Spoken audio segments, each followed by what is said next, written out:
دوای پشکنینی سەرەتایی و تەشریحکردنی ژمارەیەکی زۆر لە باڵندەکان و بەکارهێنانی ڕەپتست بۆمان دەرکەوت کە ئەمە ئینفلەوەنزایە و سەسپێکتی ئێمە گومانی ئێمە زیاتر بە نەخۆشی ئینفلەوەنزای باڵندەدا چوو هەرچەندە سەرەتا ئێمەش کۆمەڵێک گومانمان هەبوو بۆی بزانین ئایا ئەمە سەبەبی مرداربوونی ئەم باڵندانە تەسەمومە یان مەسەلەن شتێکی ژەهراوی بوونە یا هەر حاڵەتێکی دیکە بەڵام لە دوای ئەوەی کە ئەممان کرد و واتە تەشریحی باڵندەکانمان کرد و ڕەپتێستمان بەکارهێنا گومانمان نەما کە نەخۆشەکە نەخۆشێکی ڤایرۆسیەوە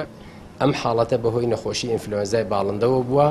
و سیرۆتایپی ئینفلۆنزاکەش H5N1 کە مەترسیدارە هەم بۆ باڵندە و پەڕەندەکانی مەنتیقەکە و بۆ کەلگەپەلەوەرەکان و هەمیش قابلی نەقڵە بۆ ئینسان.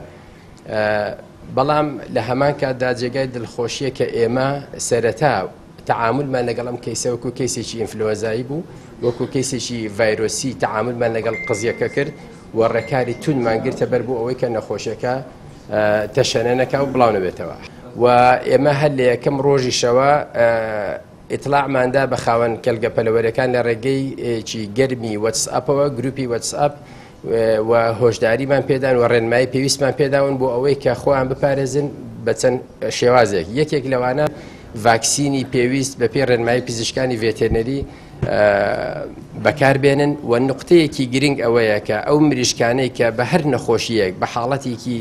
نەخۆشی یا غەیرە نەخۆشی مردار دەبنەوە لە کەلگەپەلەوەرەکان پێویستە بە شێوازێکی زانستی